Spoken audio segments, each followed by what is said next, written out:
Wonderful to have you all here for District Dialogues. We're really excited about tonight's session. This is a big topic we're tackling tonight. How is the economy really, for lots of really interesting reasons. So we're just thrilled at the level of engagement you all are showing just by being here, by being in two of our satellite locations tonight, our Baltimore branch and our Charlotte branch. So thank you all for joining, as well as lots of folks online, to have this really important conversation. We're going to share a lot of really good information about the economy tonight, but we also look forward to this being a dialogue and an exchange and to hearing your views as well. My name is Renee Haltom. I'm the regional executive for the Federal Reserve Bank of Richmond's Richmond office. And in that role, I help lead outreach for the Richmond Fed, and I'm your host and moderator of District Dialogues tonight. And so the agenda tonight is I'm going to give a brief level set on why we're here, why we're talking about this issue of sentiment in the economy, and this notion that the economy is doing a little bit differently than maybe some of the data and headlines seem to suggest, or at least the way people feel. We're going to dive into that a little bit more today.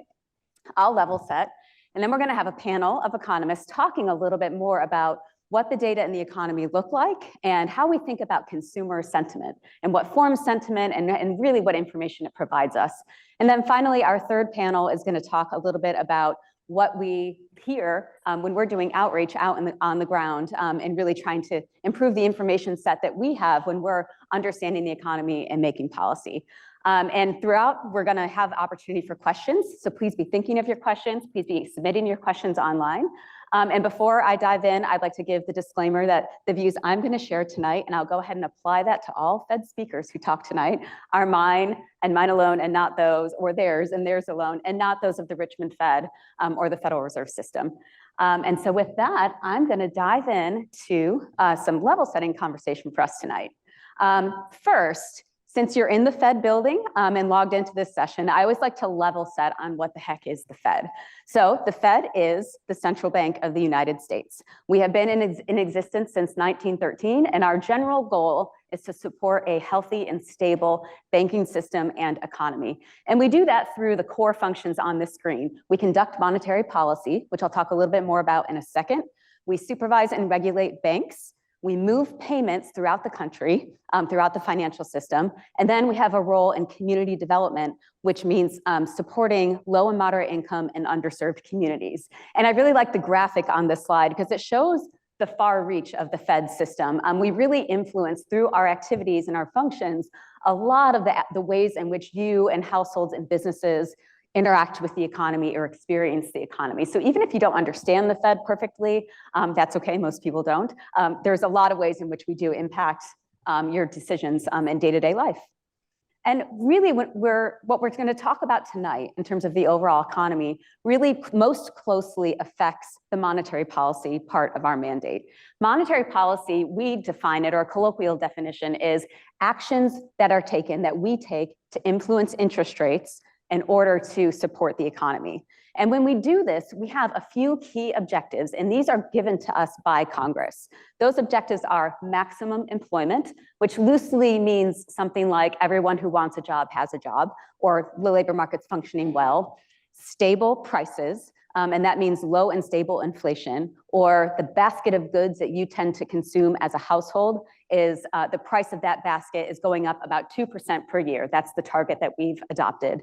And then if we're successfully achieving both of those things, employment and inflation, then our third goal of moderate long-term interest rates should be met. And that just means interest rates aren't wildly fluctuating around in the economy. So these are the goals that Congress has given us in monetary policy. And it's a really important backdrop to the discussion we're going to be having tonight.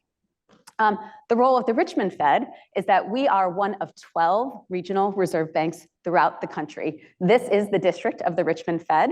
And so we've got 3 locations here in Richmond, of course, and then as our friends on the screen are showing, we have a location in Baltimore and in Charlotte. And part of the role of the regional reserve banks is to help understand conditions on the ground in our districts. So we spend a lot of time out in the community, out talking to businesses to understand what's really happening close to the ground. Okay, so leading us to our topic tonight, I'm just gonna sort of whet your appetite on this topic, and then our first panelists are gonna talk a lot more about it. So how is the economy really doing? Why are we asking this question? Now, you all came here, so maybe you've got some suspicions tonight, but I'm just going to kind of give you some intriguing things to contemplate before we dive into the discussion. Number one, now I know these are kind of small. On the surface, the economic data do look remarkably good. So on the far left panel, that's showing GDP growth. That's the broadest measure of economic activity that we have. And take my word for it, it's been growing at a pretty strong rate since the COVID era. In fact, stronger than expected. So GDP is holding up really strongly.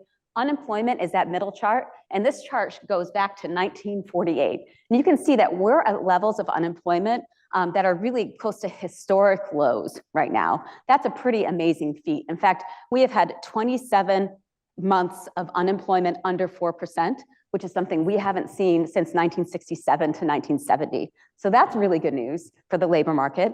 And then on the far right-hand panel is inflation. We all know that inflation spiked in COVID in a way that was really uncomfortable, but inflation has come steadily down. It's not yet back to our 2% target, but it's on its way there. And so, and remarkably, we've brought inflation down without spiking unemployment at all, which isn't usually how it happens. So on the surface, things look pretty good. But people don't generally feel that good about the economy. So this just shows one measure of consumer sentiment. It's not the only measure, it's not the be-all end-all, but it does really match what you saw in the video at the beginning, and just when you're talking to people or to businesses out there, there's a bit of pessimism out there about the economy right now. And in particular, sentiment really took a dive in 2020, and it's picked back up some, but it's not back up to pre-COVID norms. And then if you look on the right-hand panel, that just breaks that measure out by income level, bottom income, mid-income, higher income. And you can see that for all income levels, sentiment really hasn't recovered. Even for the highest income folks, sentiment has improved a bit recently, but still below 2020 levels. So there's some interesting things going on. I'm going to give you a couple things to think about. One is, what's really interesting to think about sentiment being low when wages have grown quite a bit. So I showed you that the labor market has been healthy, and on this left-hand panel, that's a measure of nominal wages, and it's broken out by income quartile. So the top line is the first income quartile, that's the lowest income segment, and you can see that for low-income consumers, low-income households, wages have grown the most in percentage terms since COVID, but they've really grown by quite a bit for everybody. But a really important thing to keep in mind is that inflation has eaten away at a lot of those gains. So what you see on the right-hand panel is the green line is wage growth and the blue line is inflation. So soon after, or early in the COVID era, somewhere around 2021, inflation really started to rise. And that was happening, we were feeling that in grocery stores before we saw our paychecks catch up. So there was a period there where we were feeling price increases, but not feeling our incomes keep up. Now we're at a point where inflation has come down a bit and our wages are growing more than inflation, but that still doesn't necessarily turn over the feeling that you get when you pay more money at the grocery store. So our panelists are gonna pick apart the interplay between wages and inflation just a little bit more, but I think this must be part of what's going on. Also, we should keep in mind that outcomes can differ dramatically based on where you're situated in the economy. This is just one measure of financial outcomes by race. This comes from a survey done by the Federal Reserve's Board of Governors. And in fact, the 2023 data are due out any day now. But it's just to establish the idea that outcomes are different for different racial groups in this economy. And this is self-reported financial well-being. So again, it's not the be-all end-all, but it does show that for Black and for Hispanic households who responded to this survey, they're showing a decline in financial well-being, and in fact, all groups are, but they're starting from an even lower level. So this might influence experiences in the economy as well that we can talk some more about. Okay, so what I want to leave you with before we dive into our panel is this idea of does sentiment matter? I think there's two reasons we might want to think about that. Number one, does it tell us where the economy is going? Can we look at how people are feeling today and say, well, this is going to tell us about future spending? So we're going to talk about that. And even if the economy is doing just fine, low sentiment could tell us something about how households are doing and how households are doing across different types of characteristics like income level or race or geography or other characteristics that we might care about and we might want to understand in order to seek solutions. Even if it's not Fed policy, it might be helpful for policymakers in general to know about them. So before we dive in, we are going to do some polling. So please pull out your cell phones. We're going to use Slido, which is a great polling app. You can either, I'll walk out of the way. You can either use the QR code, or you can just go to slido.com. I'm going to put this up here for a second. I see lots of phones out, which is good news. And enter the event code, which is DD2024. That's for District Dialogues 2024. Okay. You all ready to go to the first poll question? Yeah? Is it working? Still getting there. Okay. We'll go to the first polling question, but oh, here we go. Which emoji represents how you feel about the economy right now? We're real high tech at the Fed. Let's see, I see some angry faces. I see some flatline smiles. I think that means neutral. Okay, I see some ambivalence here.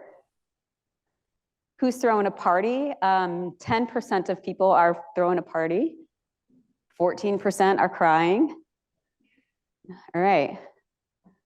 Well, this is really interesting, and I suspect that maybe we're going to hear from that purple sliver tonight. These types of events always bring that out, which is important. It's important for us to hear a range of perspectives. That's part of the reason we have events like this. It's part of the reason why we do outreach and why we have regional reserve banks, so we can hear a variety of perspectives. Okay, I'm going to go to the next question. In one word, what economic issue is most impacting how you feel about the economy now?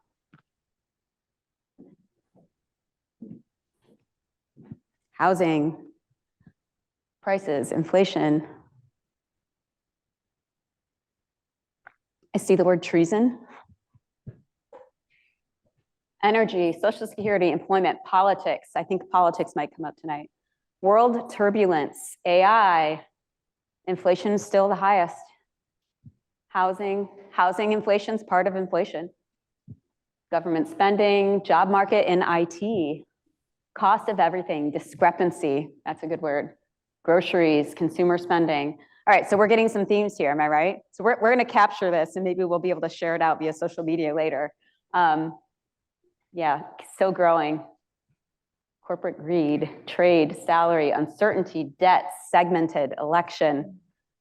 Okay, we're gonna go to the third and final question.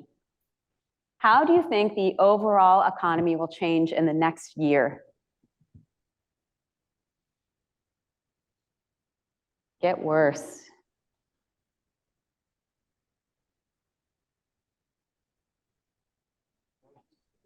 Pretty split.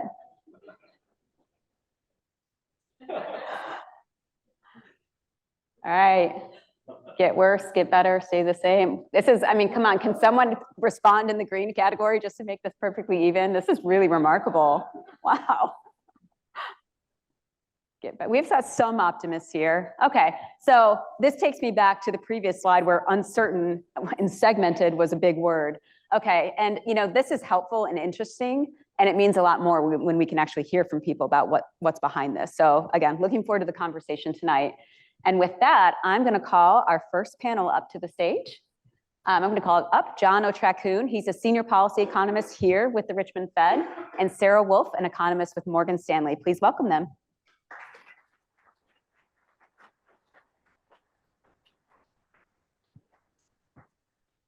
Thank you. Welcome to the stage. So John is no stranger to our stage here, but John, please introduce yourself. Hi, everyone. I'm John. I'm an economist here at the Richmond Fed. My job here is to look at the economic data and put a narrative around the economy to help inform our bank's presidents and leaders as they decide on monetary policy for the nation when our bank president goes over to DC with other regional bank presidents to decide this stuff. On a personal note, you know, I grew up in a low-income immigrant family. My parents were war refugees who came to this country from nothing. And before the Fed, I was working in Detroit in the auto industry. And Detroit is a city that was really, you know, had some hard times and had big challenges as the US economy transformed and was hit by big shocks over history. And so those experiences made me really see how important it was to build an economy that's inclusive, that works for everybody. And that makes me really, you know, believe in the mission of the Fed. I think what we do here is so important. And I feel really privileged to work here and to be here, and thanks for having me.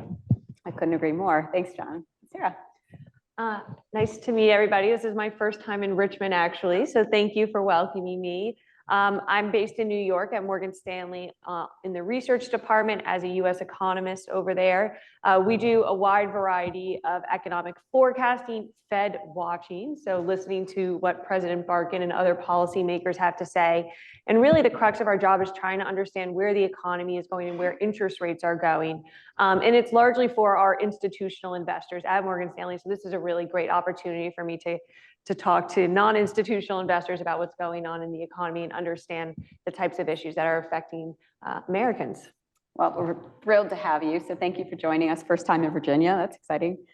So let's kick off by digging into the current data. I gave the very cursory overview, but maybe, John, let's start with you and talk a little bit about how you're seeing the economy as it pertains to the Fed's mandate. Are we achieving it? Are we not? Where are we hitting and missing? Yeah, thank you for that opening presentation. Like you said, the Fed has two really important goals. One's price stability and one is maximum employment.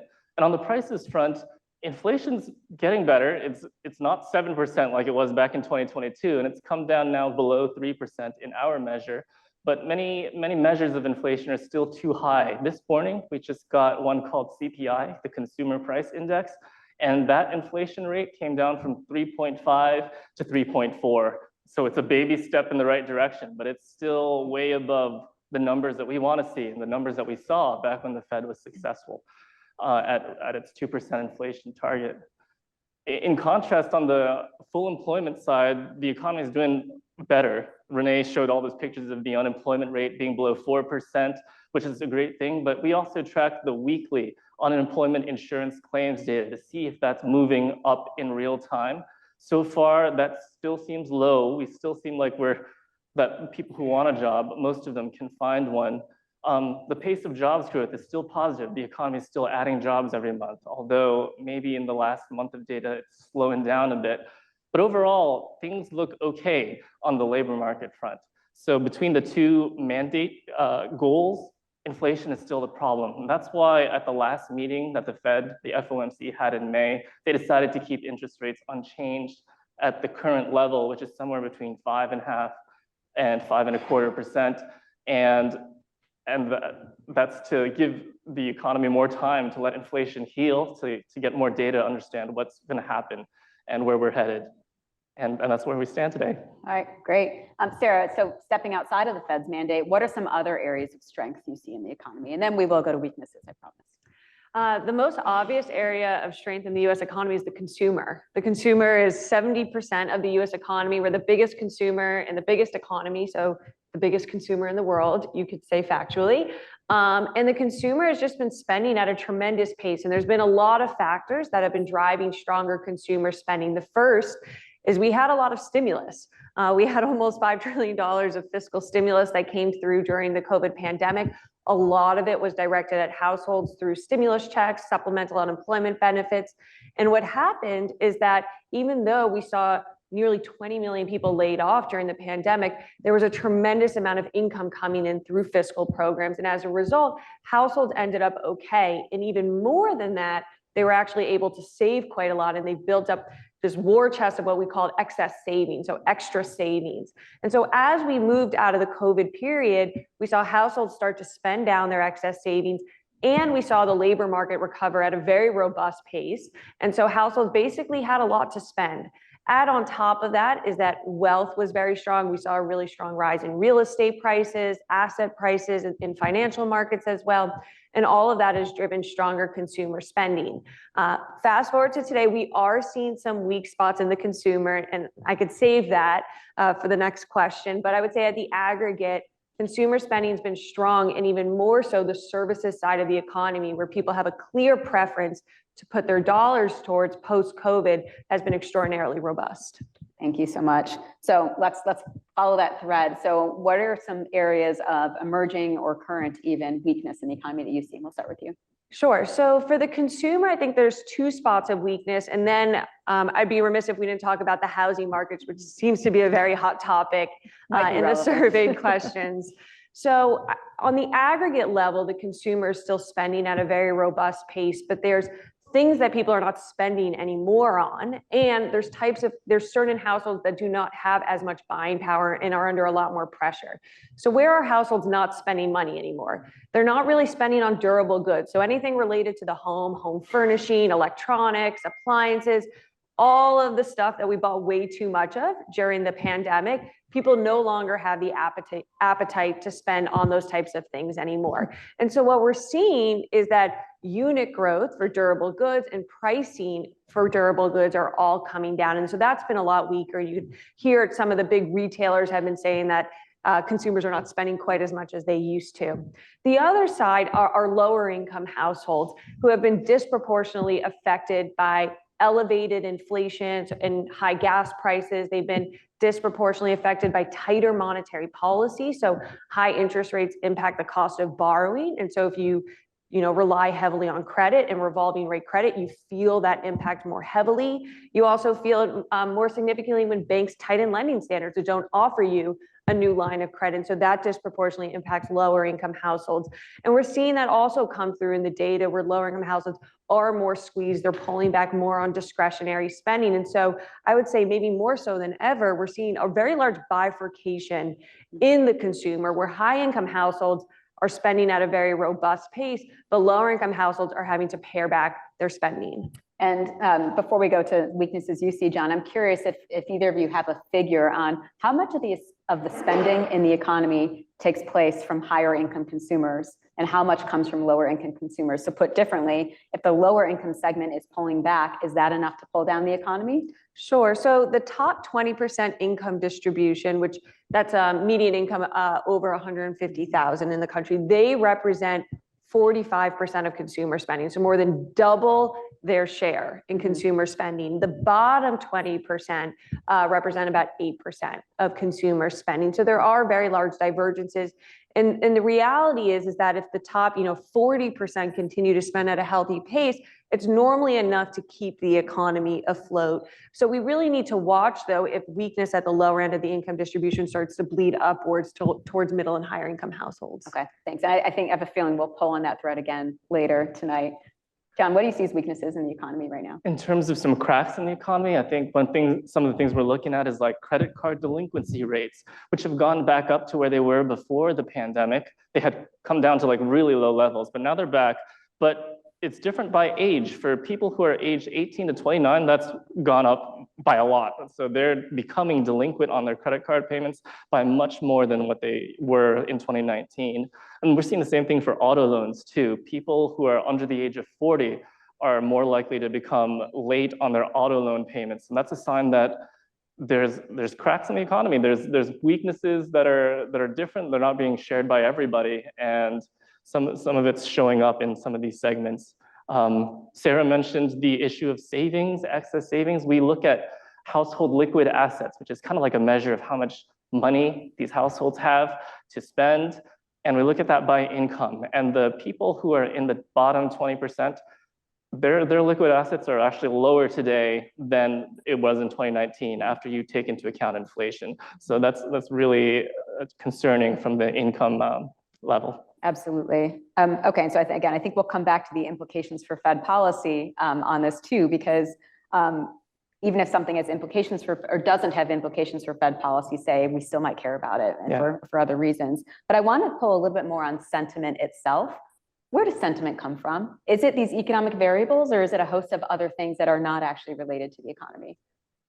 I could start. So everything impacts your sentiment. I mean, we saw from your responses all the different words that came to mind on the economy. So housing, interest rates, treason, politics, really we saw all these different words. And so it's just how people feel. I mean, typically you do see in a kind of a happy state that sentiment does move around with the economy, but there's some bigger issues that have been happening, I would say the last 3-4 years, that have had really significant impact on consumer sentiment. So of course, when COVID hit, that impacted sentiment. Then we had a very heated election and a lot of political polarization. That caused a further deterioration in sentiment. Then we had a spike in gas prices when the war in Ukraine began, and then the stock market collapsed because markets were expecting a recession when the Fed started raising interest rates. And so all of these things were impacting sentiment, even though the labor market and GDP were very strong and in recovery, but people have been feeling really bad because of all these other things. And I'll just say a word about how it's measured. One of the most popular things that we look at to measure sentiment is this index from the University of Michigan. They just call up random households that represent what the country looks like. And they come up with a data series called the Consumer Sentiment Index. And there's another group called the Conference Board that comes up with something called Consumer Confidence. It's a very similar index, but the way they're computed, calculated is just a little bit different. The Consumer Confidence Index has a bigger weight on the labor market. So if you look at that one, because the labor market's kind of doing well, it doesn't look so pessimistic. If you look at the Michigan Consumer Sentiment one, man, things look really bad. So that's the kind of data that we look at to measure sentiment.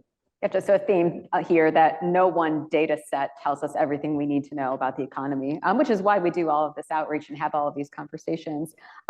John, how much is inflation influencing sentiment? I drew some pretty suggesting correlations there. My own hunch is that inflation is a big part of what's going on with sentiment, but what do we know about how important it is? I think it's a big part. One of the things that has been shown to move with sentiment is this thing called the misery index. And it's the sum of the unemployment rate and the inflation rate. When it goes up, people are more in misery and their sentiment goes down. So we've talked before about how unemployment's kind of low. That means all the action from misery is coming from inflation. But still, even though there's a relationship between the two, right now it looks like people are feeling more down than what inflation would predict. And I think there's a couple of reasons behind that. One is that inflation is talking about how prices are today compared to where they were last year. But like when I go to McDonald's and I'm paying for my Big Mac combo meal, I used to be able to feed 3 people with $20. Now I can barely feed myself. I'm not comparing prices versus last year. I'm comparing prices versus where they were back before COVID. And so maybe what matters more is this 5-year comparison. And if you look at price changes over that period of time, there's a much tighter relationship between that 5-year inflation and sentiment. Other people say, inflation is the cost of living for everything. Some prices are more important than others, like gas prices, grocery prices, the stuff you pay for every week. You're more in tuned to those prices, and when they go up, you get really depressed. So maybe all you need to do is look at a certain number of goods there, and you can find some tighter relationship between sentiment and inflation. And the third thing, sorry, is that there's this really famous economist. His name's Larry Summers. He used to be Treasury Secretary. He says, well, you're not measuring it right. You got to count for all other stuff. And he says, well, what you got to do is pretend that people are buying a house, a brand new house, taking out a brand new mortgage every month. And once you account for that cost of money, the cost of that interest, and add that to inflation, then it looks like that inflation number moves a lot closer to where people's sentiment scores are today.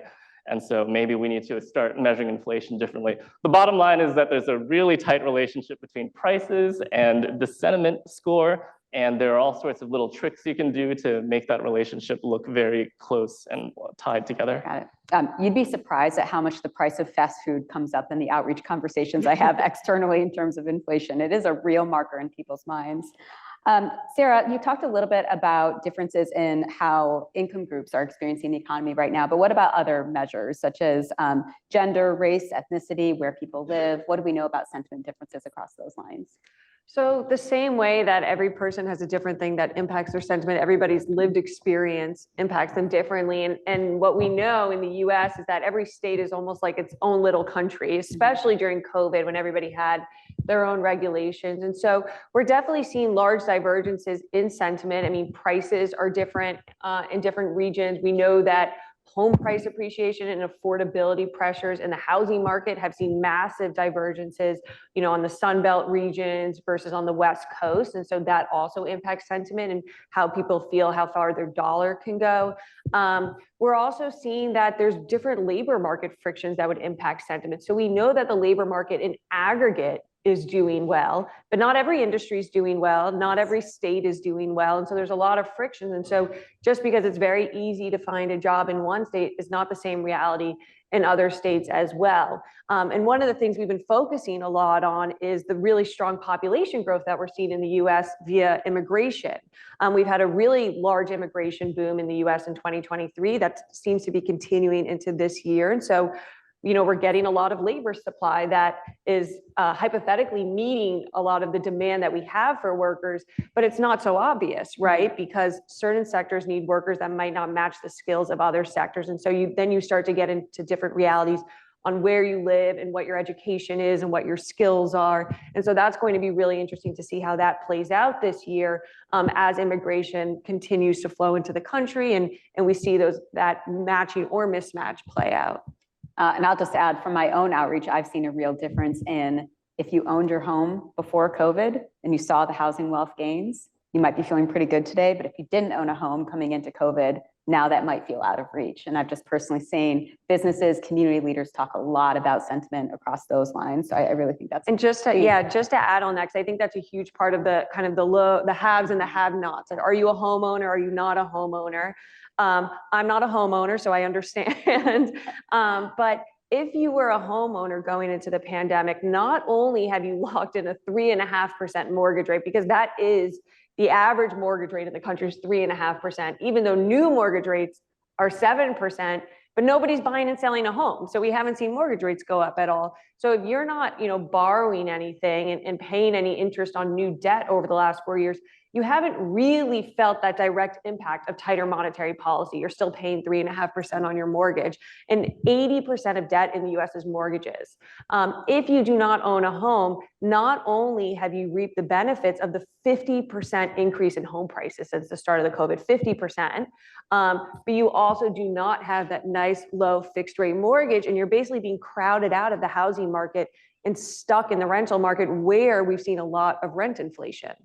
Right.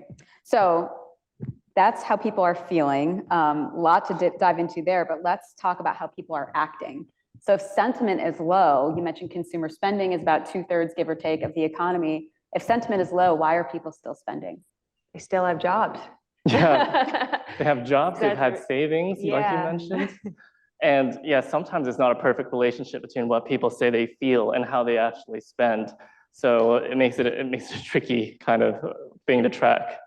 Yeah, as John mentioned, the Conference Board, which is one of the survey measures that we look at, they ask one question to households: how do you measure jobs plentiful versus jobs hard to get?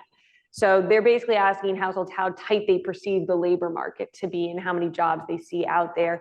And that's been the one metric that has actually performed true to the actual unemployment rate and actual economic activity, while every other question on sentiment has been in the dumps. The labor market differential is still very strong, and it's a great predictor of the unemployment rate. So the reality is that we still have quite a lot of jobs, and people are, if they are unemployed, they're not staying unemployed for very long. So how much power does sentiment have to drive the economy going forward? I mean, I know we always watch consumer spending and the outlook for the consumer, but if sentiment is low, is that a sign that things are going to turn down? Does it have the power to bring down the economy on its own? What do you think about that? I think it does matter when it comes towards the labor market and financial expectations. So if sentiment is weak because people feel like they cannot get a job and they're worried about losing income, then we adjust our spending today in anticipation of losing our job, in anticipation of seeing a deterioration in our assets. And so that's when you could start to see sentiment impact the actual economic data. And that's why, in typical business cycle, sentiment is a good predictor of consumer spending and economic activity. But today, there's just so much else going on that's really weighing on consumers that relationship has pretty much broken apart, sentiment and economic activity. There are some kinds of sentiment that might matter more. There's like last year we had some troubles with banks out in California, and that may have started and may have been worsened because of sentiment stuff. People started posting on Twitter that maybe you better be careful about this bank, and then everybody got scared. Everybody started to bum rush that bank to take their money out all at once. And through some channels like that banking channel, sentiment stuff can kind of filter through to the rest of the economy and pose risk to the economy. But there's a whole chain of events that has to go through for sentiment to like matter for the economy. Okay, so it's really interesting. And so, John, I'm going to ask you the hard question now, which is, you're the Fed economist here. How does sentiment factor into Fed policy? Does it factor into Fed policy? If the data are great, but people aren't feeling great, does the Fed just not care? How do we incorporate this into policy? Yeah, because interest rates, when the Fed decides what interest rates are, it's mostly reacting to the hard data, the things that we can measure. And because of all these factors that Sarah brought up that you guys mentioned on the polls about politics and treason and stuff like that might be affecting sentiment. We don't want to kind of base interest rate policies on those things, but on things that we can measure more accurately. And one thing that we do pay attention to very closely in these sentiment surveys, though, is inflation expectations, which is one piece of the consumer sentiment score. They're asked, what do you think inflation is going to be next year? What do you think it's going to be in 5 or 3 years? Those inflation expectations are really important to what the Fed does. We want to make sure that those expectations are close to the 2% target, because what people think is going to happen to prices can affect how they spend, how they behave today. Luckily, expectations look like they're okay right now, so there's no red flags there, but that's one piece of sentiment that we're very attuned to. Yeah, and just more generally, maybe talk a little bit about the Fed's tools kit that it has, and is our toolkit well suited to dealing with sentiment? I mean, we have these particular mandate that we got that Congress gave us around inflation and price stability. And I always think about, it's called the blunt instrument oftentimes, the tool that the Fed has. We have this one interest rate tool, can't exactly fine tune it across parts of the economy. So just maybe talk a little bit about how well suited the Fed's policy tools are to dealing with sentiment and these broader sets of issues in the economy versus our kind of narrow mandate. Yeah, sentiment's wide, it's diverse. There are pockets that are worse than others, but the Fed sets the interest rate for the whole country. It's the one interest rate. And when it moves, it's like a sledgehammer. It's scalpel. It can't be done. You can't do surgery with a sledgehammer. And so it can't really target individual groups. But that doesn't mean the Fed doesn't care about inequities and these disparities that open up in the economy. For prices to be stable, basically the economy has to grow at potential. For us to have maximum employment, most of the people who want to work need to be able to find a job. And when we see things that are different based off of things that are completely random, you have no control over, like the zip code you're born in, the skin color you're born with, or the gender you're born, that can be a red flag for how well we're doing in terms of reaching the potential of the economy. That's why all through the Fed system, you'll see economists who are working on these issues, who are researching these policies that can kind of reduce the frictions that our economy might be experiencing to help us get to that potential and be what we can be.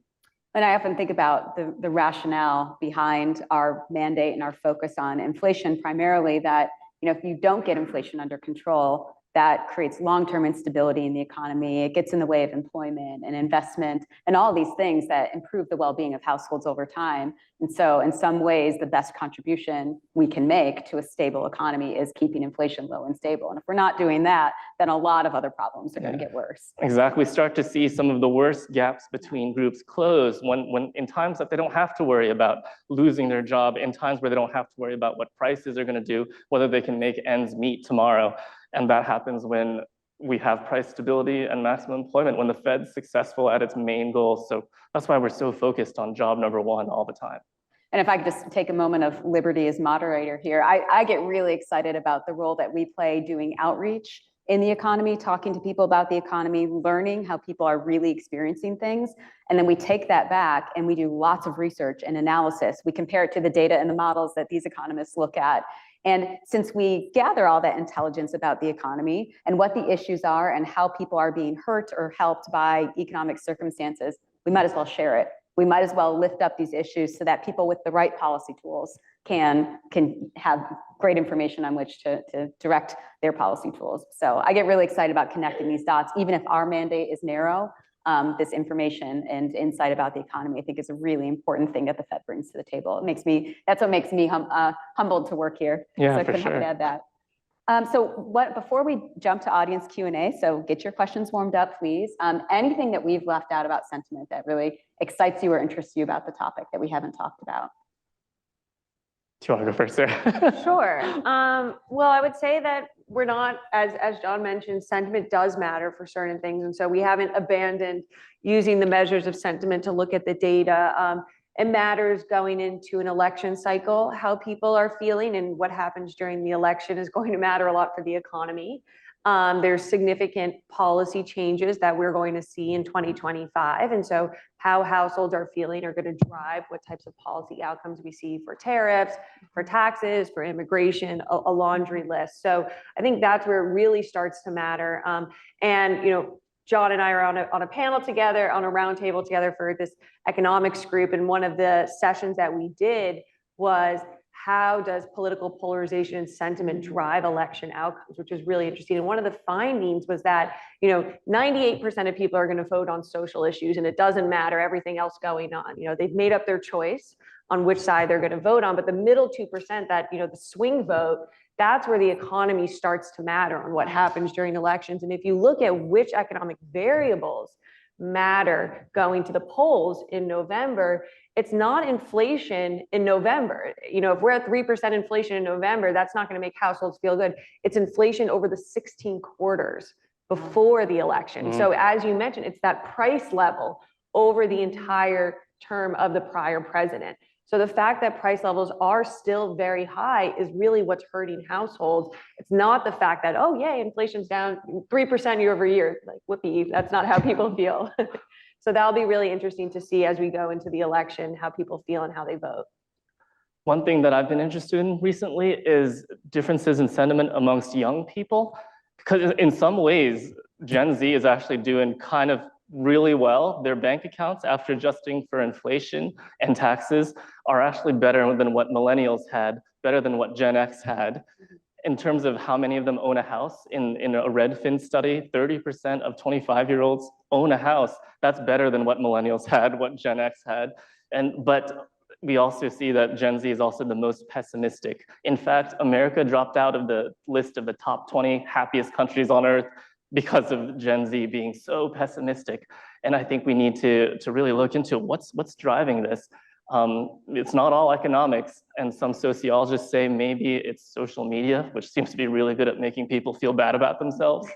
And other political scientists say maybe it's something to do with politics that's made the younger generation extremely pessimistic, but it's something that I think is going to matter and something I'm keeping an eye on. One thing I'm taking from this is that we're still kind of figuring out a new normal here. You mentioned relationships between sentiment and activity have kind of broken down a bit. A lot's changed in COVID. I was talking with someone here before this started, and one of the burning questions coming in tonight was, what is the new normal in the economy? A lot's changed in the last 2 years, and I think we have some answers on some things, but not on some others, including, you know, how Gen Z is feeling and how much they're going to change things. Yeah. Okay, so it's time to go to Q&A. Really looking forward to your questions. And also, you know, if we missed something and there's something you think we need to hear about sentiment and what's happening in the economy, we want to hear that too. And I think, Kevin, I think we might take an online question first. You have one? Great. Approximately what % is the price level up in 2020 versus 2024? Well, that's a good question. I think it's about 10 to 15%, the price level higher. I don't know. I'm pretty myself, sure, yeah. and it depends on what you're looking at, right? So the most stark example would be motor vehicles, which were up 30 to 50%. They've retraced about 10%, but they're still over 20% price level higher than where they were pre-COVID. Services inflation are closer to about 10% higher than where they were pre-COVID. Other baskets of goods are actually coming back down towards where they were pre-COVID because we've seen supply chain disruptions ease up, consumer demand destroyed, but the overall level is significantly higher than where we were. So the grocery bill was $100 before COVID. Now it's about $115 today. Grocery had higher inflation, so it's more than that. Figuratively. Yeah, unfortunately. Gotcha. Yeah, so even if prices aren't growing at a fast rate anymore, there's still that price level people are adjusting to mentally. Got it. Thanks. Do we have a question in one of our branches yet?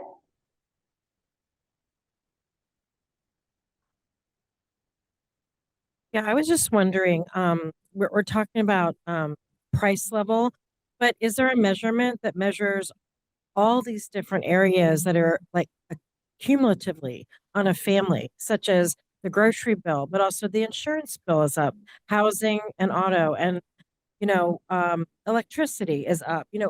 Everything is up. So what measures the, as far as sentiment, that might be a reason why sentiment is low, because it's not just the eggs at the grocery store, it's everything all at one time. And it's cumulative. So it's a cumulative heaviness on a family financially. So I was just wondering how you measure that and how do you look at that? Like, how much more is a family spending on all of these things at once? That might be where sentiment is low. I was just curious. So I think one of the things that John mentioned is that there are things that are not being captured in the inflation basket. The cost of borrowing is the biggest one, how much interest you're paying on what you've been borrowing.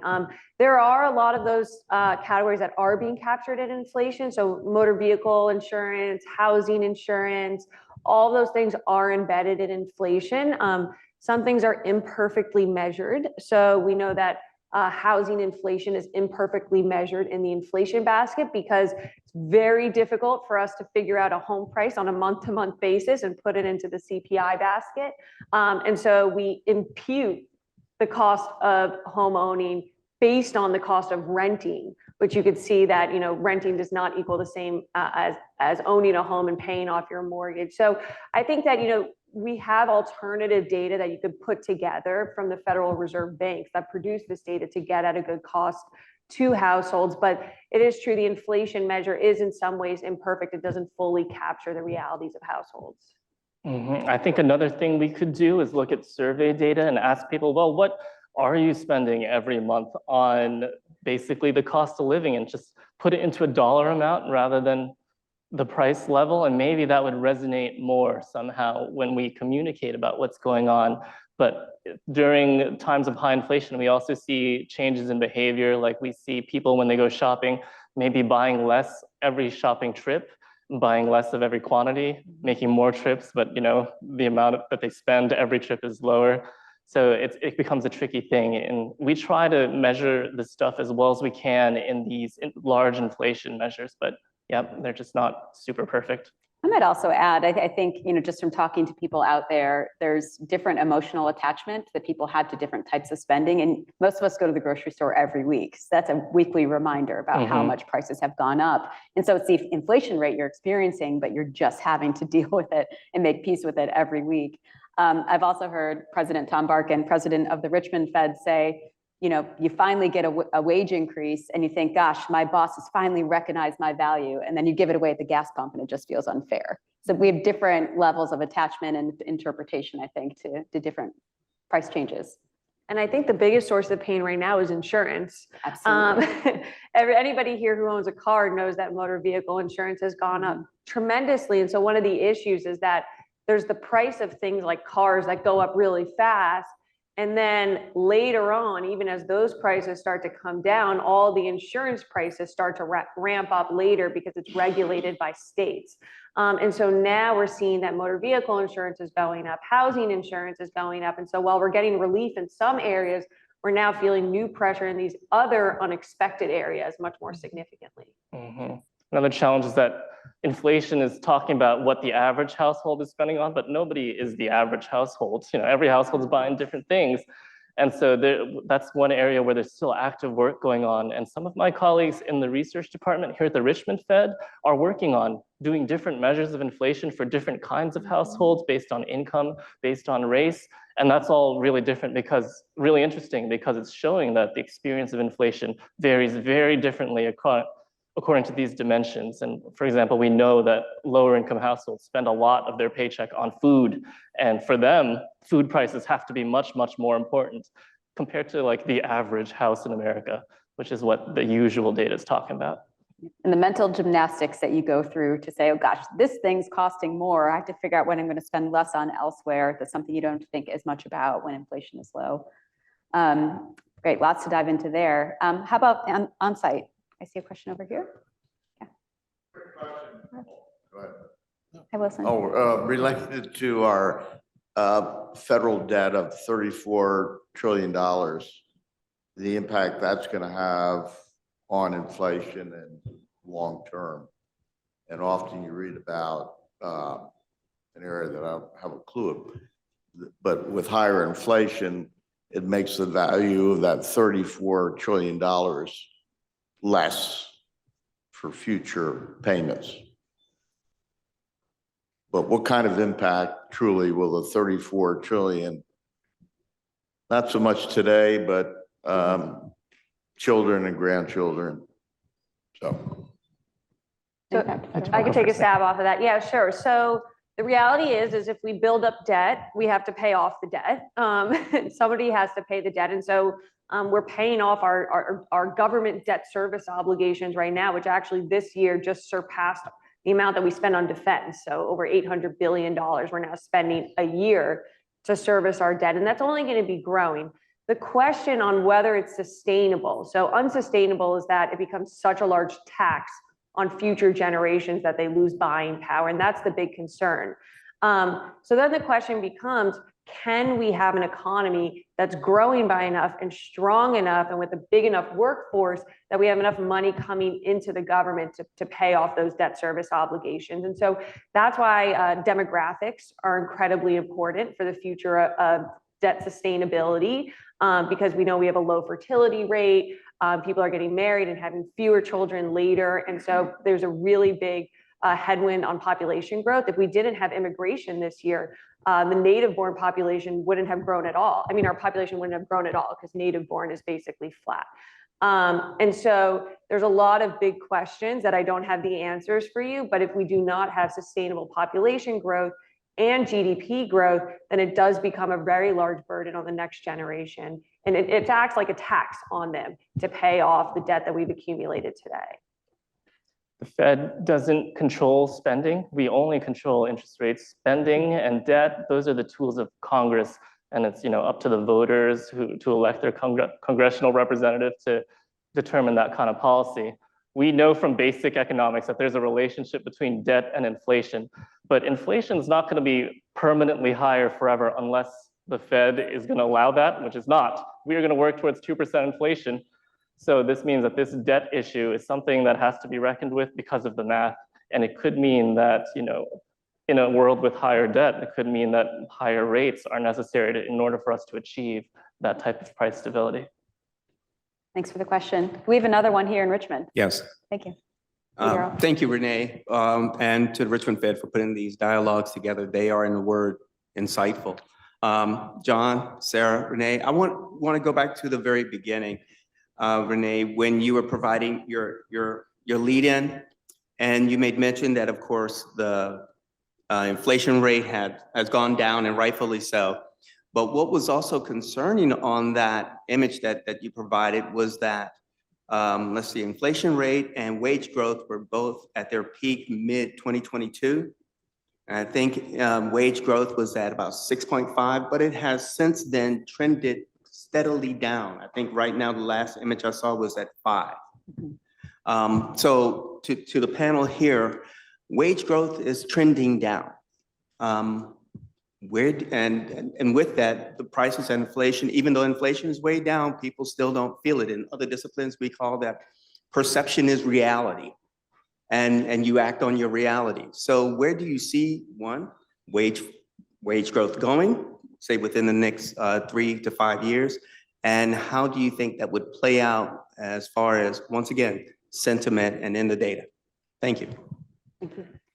So maybe I could take a stab at that first. So we like to look at real wages. So if you take out inflation from wages, so you're making money and you strip out all the price increases, how much actual money and buying power are you left with after accounting for inflation? And what you saw in that chart was for each period that inflation was higher than nominal wages, real wages were negative. People's real buying power was declining. And then for each period that relationship reversed, people have been regaining their buying power back. So the good thing is that real wage growth is positive now, even though nominal wages are coming down, inflation is coming down faster. So people are getting more real buying power. The issue, though, is people don't also think in terms of real year-over-year wage growth. They think in terms of levels, as we've discussed.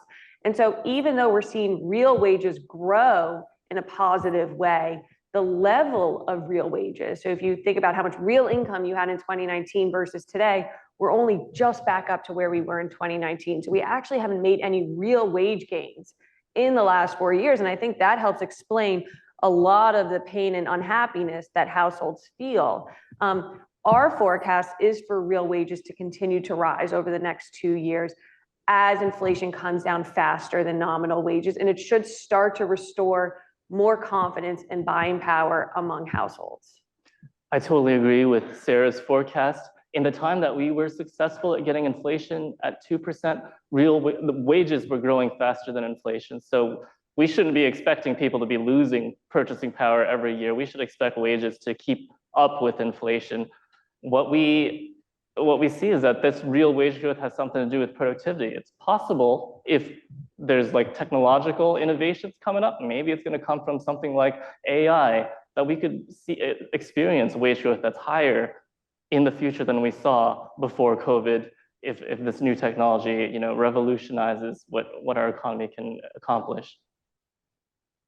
Kevin, how about we take another branch question? How does this disconnect between sentiment and activity compared to what you've seen in previous economic cycles? So in previous economic cycles, sentiment is actually, and certain components of sentiment in particular, expectations, so how people feel the economy will be in 3 to 6 months from now. It's typically a very good predictor for economic activity. When we forecast consumer spending, the biggest thing that matters, of course, is whether people have a job, so it's labor income. Then we put in some interest rates, the cost of borrowing, credit conditions, and then sentiment. Sentiment was always in there. And we've actually had to take it out of the model because it wasn't giving us the right sign forward for consumer spending. So we've never seen such a large break in the data as we've seen over the last 4 years. Yeah, I agree with that. We're seeing exactly the same thing. I think it just shows what a different kind of cycle this is. The once in a generation pandemic, the fiscal supports that were 20% of GDP, we've never seen the government be that aggressive in response to economic risk before. So many things were different in this cycle that it's really made it unlike any other in the past. And yeah, it's been a big divergence in the recent data compared to what we saw in prior recessions and expansions. Kevin, how about an online question? Can you explain what financial well-being indicators are and how they compare to sentiment? Are young people more likely to have poorer rates of financial well-being today? Good question. So it's big concept, financial well-being. It could be anything. It could be like delinquency rates. It could be the rates that people are defaulting. So since it's so broad, it's hard to pin it down to any one particular measure. In the measure I showed at the very beginning, that was self-reported financial well-being. So the question was something like, are you doing okay, just getting by? Questions along those lines. So it was a very sort of subjective measure, to John's point. But it would incorporate everything financial. So how much wealth you have, your income. So maybe it's a little bit more broad than just looking at how people feel about labor market conditions and real wages. Okay. How about a question here? I see a bunch.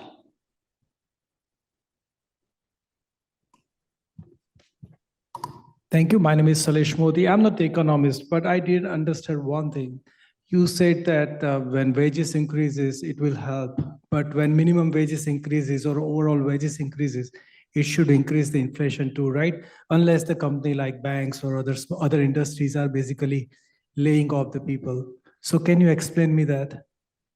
Sure. So there is what we call the wage price pass-through for some industries. And it depends, right? Some industries just, they eat the price into profits. They take price and they cut into their profits. And we're seeing more of that now than ever before. Companies were not increasing wages for about 20 years, 2000 to 2019, even though we were seeing really significant productivity gains. And the result was that companies were just making a lot in profits. Right now, because we have such a tight labor market, companies are now having to pay up for workers, and it's eating into their profits. So we're not seeing that one-for-one pass through into prices.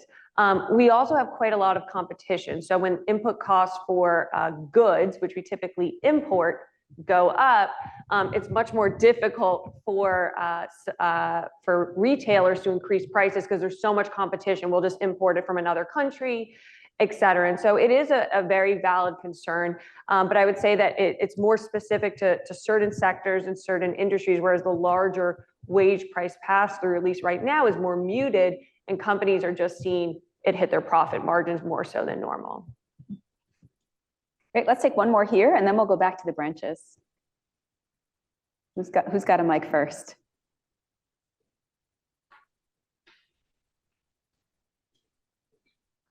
Branches, get your good questions ready. I hear the term sticky inflation. How can we resolve sticky inflation? What is it? So do you want to go first, or I can? Sticky inflation can refer to the prices of things in industries where people don't change prices very often. Housing is one of them, like your rent. It doesn't change every month. You sign a lease and you stick with that lease for 12 months or so until you sign a new lease. Only then does the price change. So rent is one kind of sticky inflation. And it's one reason why we're seeing rents right now remain expensive and coming down very slowly in terms of its inflation rate. So how do you resolve it? You don't resolve it, you just let it go through the system. It just responds with a lag. And that's why we look at all sorts of measures of inflation, including the kinds that take out rent, because it's so slow to react. And then there's other services that are also sticky, that are labor intensive, because the labor market is a slow moving beast and wages are very slow. And so for services, the biggest input cost is labor. For a lot of services, if you think about educational services, medical services. And so, wages are coming down, but they're coming down very slowly. And you really need to give the economy time for all these supply demand imbalances to readjust. And then it feeds through to slower prices, slower consumer demand. And so it's a slow moving ship. It's very different to goods prices, where if commodity prices swing one way or the other, we see that goods prices come down. If China is experiencing very weak growth as they are right now, and they're basically exporting deflationary prices to us, we're getting to see that it's bringing down the price of goods right away in our country, whereas services, shelter, and other components do not react quite as fast. I hate to bring up fast food again, but I hear Wendy's is going to have this dynamic type of pricing board where the price of a hamburger can change on the spot like that. That is an example of a price that's not sticky. It moves very fast. We'll see how that works. From the branches? Go to Charlotte. Charlotte. Good evening, and thank you for the question. Insights you might have on the cost of childcare, particularly those lower income families, younger families, and probably diverse families. As I look at your graphs, seeing that show up in the workforce. I mean, this is a huge issue because childcare, along with healthcare, are some of the industries that could just not get the workforce to come back. So they're dealing with really large labor supply issues. One of the most obvious reasons is that you don't get paid enough to work in these industries. So when the rest of the economy is doing really well, why would you go work in childcare or healthcare? And so wages are very high. So the cost of childcare is extremely high. And the real way to solve this, unfortunately, is likely through fiscal policy, where you kind of need government intervention to help make it more affordable for households. And we saw during COVID, right? We saw increased child tax credits. We saw that there was more childcare covered through the American Rescue Plan and the CARES Act. We know that The tax credits for the Inflation Reduction Act also have some subsidies. Governments have to meet, companies have to meet certain measures on creating childcare facilities for their employees, things like that. So there's some things, I do think this is going to be a really big policy issue that comes up during the election because it's a very polarized topic, whether you provide that extra social safety net for childcare or not. So definitely something worth watching, but I don't have an easy answer for you, unfortunately. And it's such a crucial part. It's allowed people to come back to the labor force at a higher rate than we saw in 2019. And during the pandemic, we saw that it's an essential service, and it was something that we weren't thinking about before there was a pandemic. But yeah, this is one of the big policy issues. Thank you for the question. Let's take one online and then we'll come back to Richmond. Does business inflation and expectations matter more than consumers' inflation and expectations? No, and maybe I'm biased on the consumer. I mean, so the consumer, if they're feeling good and spending, they will power businesses, right? Consumer spending is 70% of GDP, business investment, 12 to 15%. It's a much smaller share of our economy. And if people are going to continue to spend, then businesses will continue to invest. And so I really think that, like, if you think of how the things fall in order, it really starts at the health of the consumer and how they want to spend. Business investment and business sentiment does matter for hiring, but hiring is driven by demand.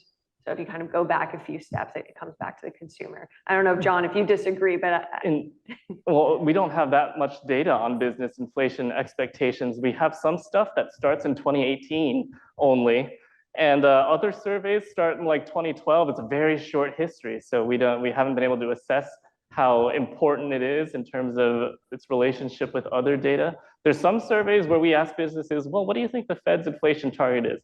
What do you think inflation last year was? And businesses have no idea what's going on anywhere. So that might make you think, what they think doesn't matter all that much. Even for inflation that's already happened, they have no idea what it was. They always think it's higher. I don't know. All right, this is going to be our last question, but I will say, fortunately, we've got some time after here to chat in the reception. If you've got comments or questions online, continue to put them in the chat because we will take those in the branches. I know you'll have your own discussion after this, but let's take one last question here on site in Richmond. I see one here. Good evening. At this point, should we take in consideration the change of a target, inflation target, from 2% to 3% maybe? John is definitely no. No, don't even worry about that, no. That would be a PR disaster. Yeah. So I think maybe from our seat, because I could talk more freely about Fed policy than you can. Our job is to try to forecast what they actually think is going to happen. So they are reviewing their framework this coming year. Every 5 years, the Fed reviews their framework. Bad timing. The Fed, implemented a new 2% average inflation targeting framework in 2020, right before the pandemic hit, and not a great time for inflation and average inflation targeting. But it is not the right time for them this year, of course, to reassess their 2% target. I think it would really hurt the credibility of the Federal Reserve that's working so hard to bring inflation back towards 2%. I also think that there's a difference between price growth and price levels, where just because we're now stuck at these higher price levels that are not going back to pre-COVID does not mean we're going to be growing in excess of 2% every year going forward. There's a lot of big structural factors that might drive higher inflation over the longer term. So, never say never that the inflation target could go higher. You have demographics, you have AI, you have multipolarity, the fact that, we're bringing manufacturing back to the US where it's more expensive, or nearshoring to other countries. All these will impact prices. But if we think about the near-term trajectory of the Fed, they're definitely going to be sticking with, I think, their 2% target. I think so. I think that's safe. I've seen that referred to as moving the goalposts in the middle of the game. Yeah, I can't do it. And I'd be remiss if I didn't mention, we've got stacks of Econ Focus magazine hot off the presses outside, and we've got a great article on the history of our 2% target. Why 2%? Why not some other number? So I hope you give that a look. Please join me in thanking our panel, and simultaneously I'm going to call the next panel up. much. And at this point, we're going to say goodbye to our friends in the branches. You're going to have your own on-site conversation. Thank you all so much for being here. Thanks, John and Sarah, and they'll be here for when we break. And I'm going to call up Joe Mengadoth, who is our regional economist for Virginia. And we're going to talk a little bit about some of the sensing that we do out in the community to hear what businesses and consumers, community leaders are experiencing in the economy, and to show you how some of that works and what we're hearing on the ground lately. So thanks, Joe, for joining us. Hi, thanks, Renee. Why don't you go ahead and introduce yourself and talk about your work there? Sure. Okay, so hi, everybody. So I'm Joe Mengadoth. I'm a regional economist here at the Richmond Fed headquarters office, so the building that we're in.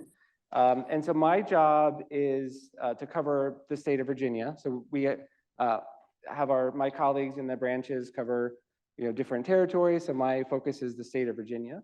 And really my job is to understand what's going on in and across the state, and then learn what I can and go out and share what I learn. Yeah. And I do, we do a lot of that through, the data that we've talked a lot about today.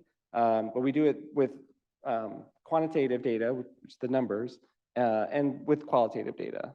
Yep, so we're economists. Obviously, we love data. We love geeking out over data and models, but talk a little bit about the qualitative side of things and how we define that, how we gather that sort of information. Yeah, absolutely. So, again, quantitative being the numerical, the things that we can count. Qualitative is the things that, we can't count or it's harder to count. So talking to businesses, we can get information from them on what's going on in their world.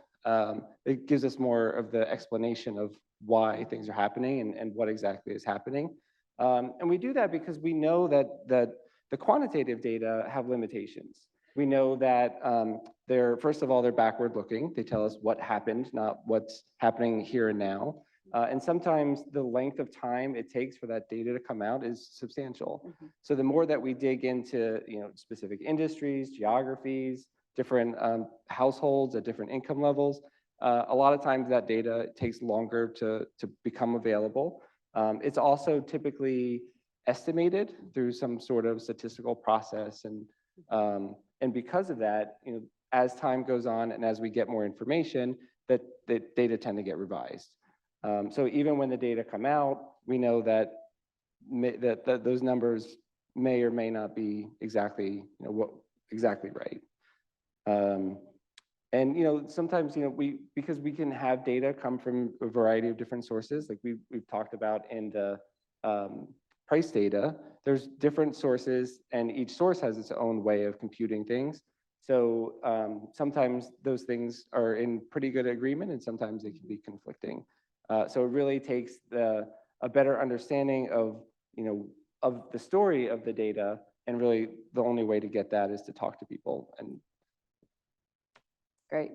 I like to think about when COVID broke out. I think that was a really good test of this model that we have of having our boots on the ground out in the community. We have regional economists like Joe, regional executives like myself, our economic education staff, our community development staff. So we've got lots of different ways in which we're out there hearing about issues in the economy.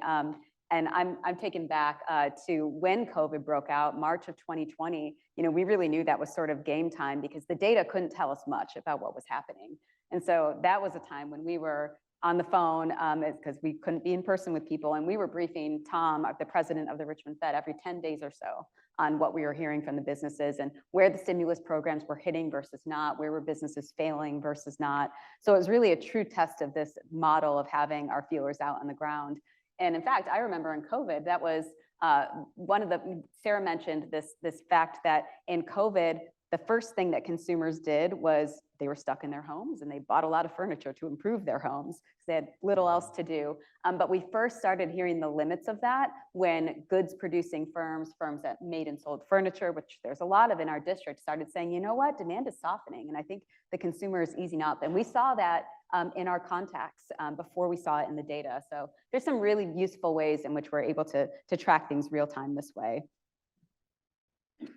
Yeah, good. Oh, yeah. And I was gonna say one other limitation of data is that just the access to it. Sometimes we don't have access to all the data that exists out there. Since a lot of it is proprietary, businesses own it, charge money for it. But one of the things I think that happened during COVID was some of the people who owned data that was more real time, they said, okay, this is really important. Yeah. The world needs to know this right now. So Yeah. they opened up their doors to their data and shared it with everybody, which previously would have been like Yeah. inside data. Yeah, that's true. And we're now at a point where we've built up our networks too, where people have given us data or businesses have called us to say, hey, this thing is happening, the Fed should hear about it, which is a really great testament to this sort of listening network that we've built. And so speaking of that network, Joe, maybe you can tell us a little bit about how we go about doing this sort of outreach in the community. What are ways in which we listen for this qualitative information about the economy? Yeah, sure. So we do it in a number of ways. As you have said, like, part of your job is to do outreach, and you go out and meet with businesses and CEOs. So we have a lot of direct targeted outreach to individuals.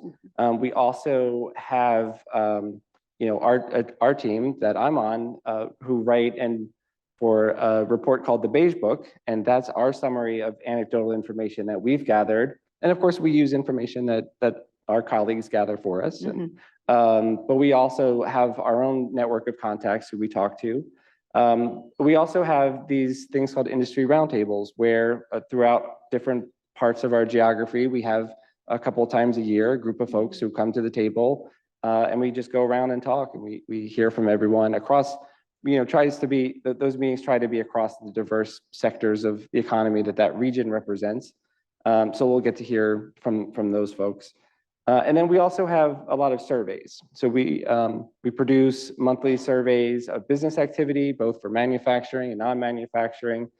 We have a CFO survey that we are a part of with our colleagues at the Atlanta Fed.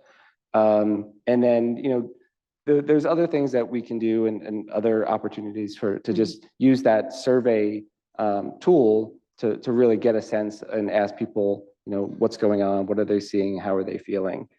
I'd love to hear something interesting that you're hearing lately. What stands out to you about the current economy that you're hearing? Yeah, so we talked a lot about housing and inflation, but the other part of it is, again, the Fed's tool to combat inflation is to raise interest rates. Well, there's certain sectors in the economy who feel that faster or feel it to a different degree, and one of those areas is real estate markets. So both commercial and residential real estate construction is impacted by the cost of money. So any new building project typically has some element of borrowing, so they're having to pay those interest rates.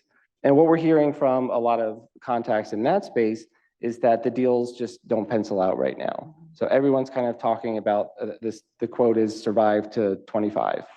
And just thinking like right now, there's projects that are ongoing, so there's construction activity happening, but those things were deals that were signed, potentially 1 to 5 years ago. So there's some concern that, especially in something like multifamily or residential housing, where we know that there's a substantial need, that there might be some supply issues down the road, because right now there's not a lot of incentive to build projects. So current activity might look good, but it could portend in the future the data look a little bit different. So it's an example of how we might see things or hear things that are different than what the data show. Yeah. And so Renee, can you, when we talk about that we do these things, can you size that a little bit for folks on just the numbers that we? Yeah, so we like to boast a little bit. We put a lot of effort into this network that we build in terms of business outreach and community outreach. In 2023 alone, our team had more than 2,700 touch points with contacts. And that doesn't even count our speaking engagements and our industry roundtables and our advisory councils. So it really is quite a rich network that has really helped us out in some key moments, provided this sorts of information. It's ongoing sensing that's always happening. We have several advisory councils. We have a board of directors in Richmond, Baltimore, and Charlotte that each meet 8 times a year. They give us insight on economic conditions. We run 8 industry roundtables, I think you mentioned. So it's really quite a rich network. Oh, our team also gave more than 200 presentations last year. We actually counted them. So not just things like this. We really try to get out there. All the times that we're out there talking with people, we're always listening as well for even the questions they ask tell us a lot about their sentiment, their questions about the economy, how they're experiencing things. So it's been a pretty fruitful network. Yeah, and one thing, so like in our our presentation today, we had the opportunity to do some live polling. And that's something that I'm seeing more and more in my speaking engagements as well, as opportunities to ask the business community that's in front of us that came to listen to us talk, what do you think? How do you feel? So what are some things that you're hearing, Renee? Yeah, I would say three big trends stand out to me in terms of what I'm hearing from businesses. One is the economy does seem to be softening. It's still solid today, but it does seem to be softening. And again, that's something that you hear before you see it in the data. And in particular, the consumer is pulling back some, but as Sarah and John sort of alluded to, it feels different depending on the income bracket, so to speak, of the consumer. So the high-end consumer is still spending, but what they're doing is they're picking the goods or services they really care about. Maybe it's the restaurant they want to go to or the vacation they want to take, but then they're cutting corners in other places. So I recently talked with a dollar store that said for the first time in a while, they say BMWs in their parking lot along with Toyotas. So people just cutting corners where they can because no one enjoys inflation. But on the lower income side of things, it's much more significant cutting back. And in many cases, it's the choice between groceries and utilities. It's not just which vacation to take. So it's a more significant form of pullback, and they're really dropping out of spending in a much more significant way. So that pullback is something we're seeing. How significant it will be remains to be seen. Second trend, I would say, is businesses are still talking about a lot of cost in the system, and many of them are bringing prices down. Their rates of inflation are not as high as they were at COVID peaks, but they still feel like they're sitting on a lot of costs that they've yet to recover. So they're going to keep trying to push higher prices through if the market will bear it. So what happens to demand, I think, will tell us a lot in the future. And then a third thing that always has stricken me for the last several months is that the sentiment you get from businesses when you talk to them about hiring is a little bit different than the on-fire labor market reports we've had. We've seen really significant job gains, but businesses don't talk about being on hiring sprees. And I think one thing that's happening is they're not letting go of people as fast. So those minuses are not in there. And I think that's making the data look a little more positive than they maybe actually are. So it's for a while now, the feeling from businesses has felt different from the labor market reports we've seen. And that's something we wouldn't know unless we were talking to them. Yeah. We wouldn't know as well. Yeah, absolutely. And that's one of those caveats too of just the data, right? Mm-hmm. So sometimes when we're talking about those jobs reports data, we're talking about seasonally adjusted data. Mm-hmm. And that can be different from what actually happens in any given month because of what exactly that. Like there might be months where typically we see, 1,000 jobs cut like in the state of Virginia. And that last month, that didn't happen. Only 800 jobs were cut. Right. So it shows up as a positive number, but it's not. It's like, well, it's not as negative as it normally was. So we kind of held on to more people than exactly that. Joe occasionally talks to the media when the state payroll employment data come out, and he's having to give those caveats month after month to the media so that they can kind of understand those data. Yeah. So maybe talk a little bit about so we talked about the business side of things, the business outreach we do. Let's talk a little bit about the community outreach we do. Can you maybe talk a little bit about how we do that sort of outreach in communities? Yeah, sure. The how and a little bit of the why. I mean, obviously, we talked about, again, the data limitations. And one of those limitations are when we look at specific regions and communities, the data become either less and less available, and sometimes they're just non-existent. So it's really important for us to go out into our community and get those perspectives, because otherwise we are going to miss them. So we have strong reason to do it. In the way that we do it, it looks a couple of different ways. I mean, I think, like you said, 200 presentations by our team. So we are asked to go out to different places and give presentations. So we can leverage those opportunities to say, okay, I'm going to learn what I can from those meetings, and I may even look to set up some additional things while I'm there.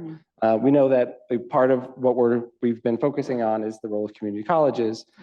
So there's always an opportunity to say, okay, if we're going to have a speaking engagement out somewhere, is there a community college there? Maybe I could look for an opportunity to engage with them while we're there. And then, we have this program, internally, we call it Community Conversations, but there are events that we specifically go out into particular regions of our geography to hear from that community and to really spend a couple of days and to do a deeper dive and to make sure that we hear as much as we can, the good, the bad, the ugly, to hear what may be coming in the future from economic developers, but to hear from people in decision makers, policymakers, and it's a way to just convene everybody. And then, maybe, hopefully, it's not just for our benefit to gather information, but it's for the community's benefit to really put some of those people who can make decisions in the same room as the folks who can express what's going on for them. That's right.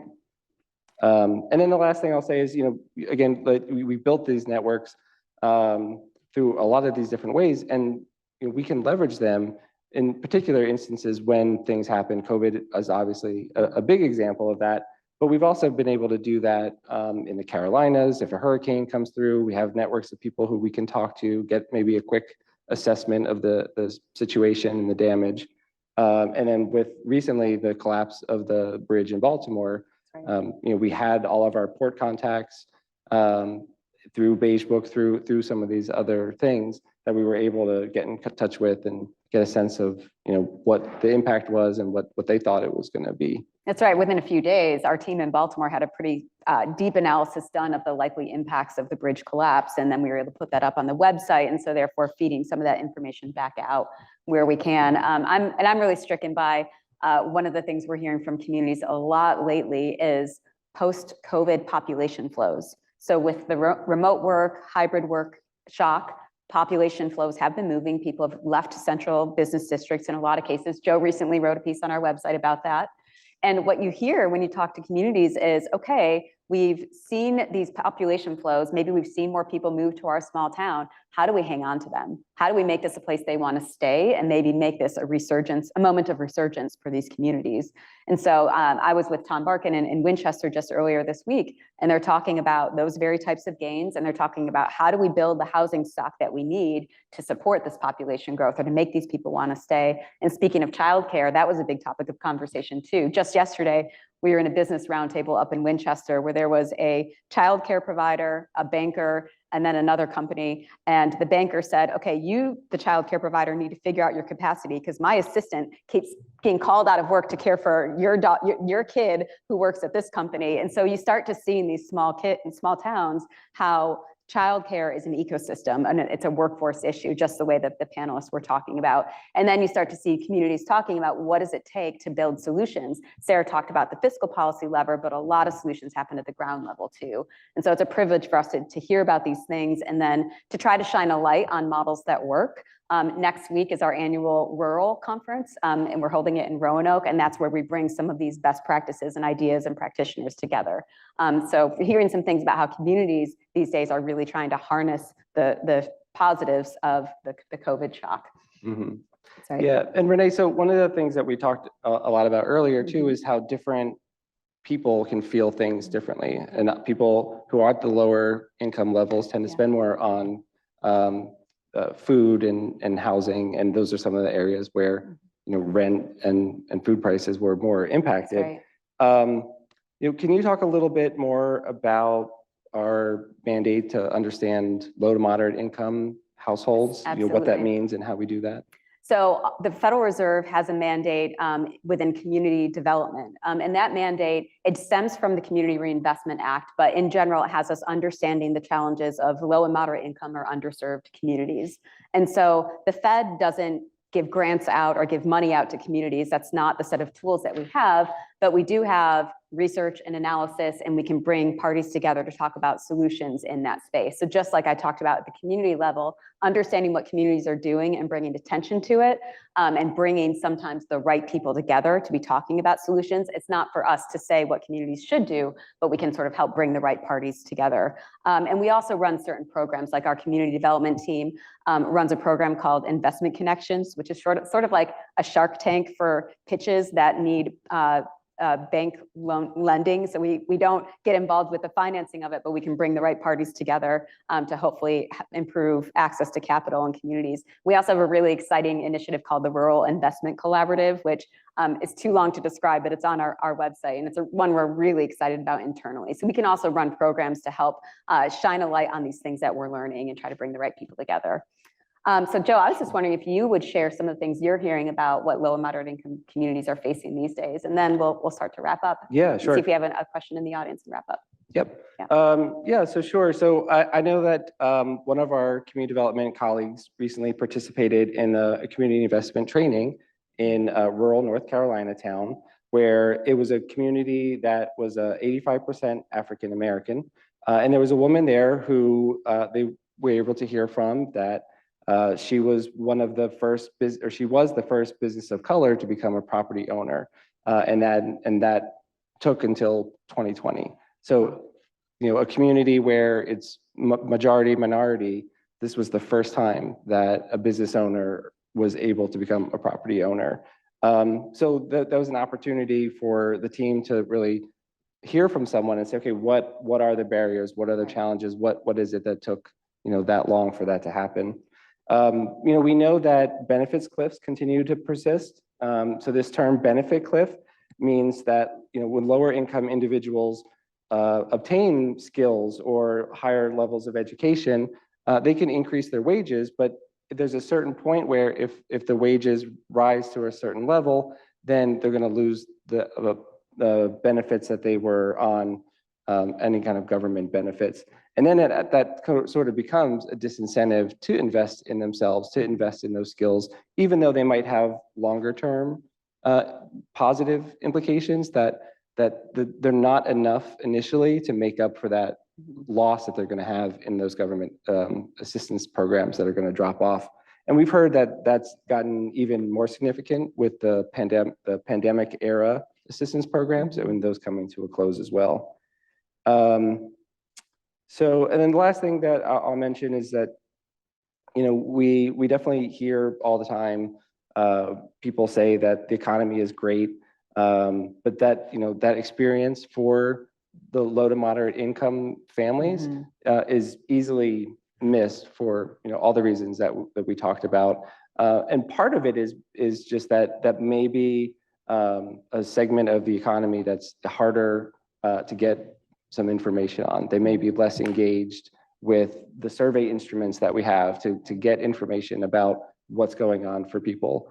And they may represent a smaller portion of the population as well. But because our mandate is to be inclusive and we want participation, maximum participation, that means, not just the people who are unemployed looking for work, but the people who aren't looking for work for certain reasons. We want to identify those and help bring those people to the table as well. Which kind of brings us back to where we started in terms of understanding what's really happening in the economy, the diversity of experiences. And thank you all for joining us here for this conversation today. We're just a couple minutes over, but I think I'm going to steal liberty to ask for maybe one or two questions, and then we'll break for our reception. And thank you for sticking with us. Really greatly appreciate you being here.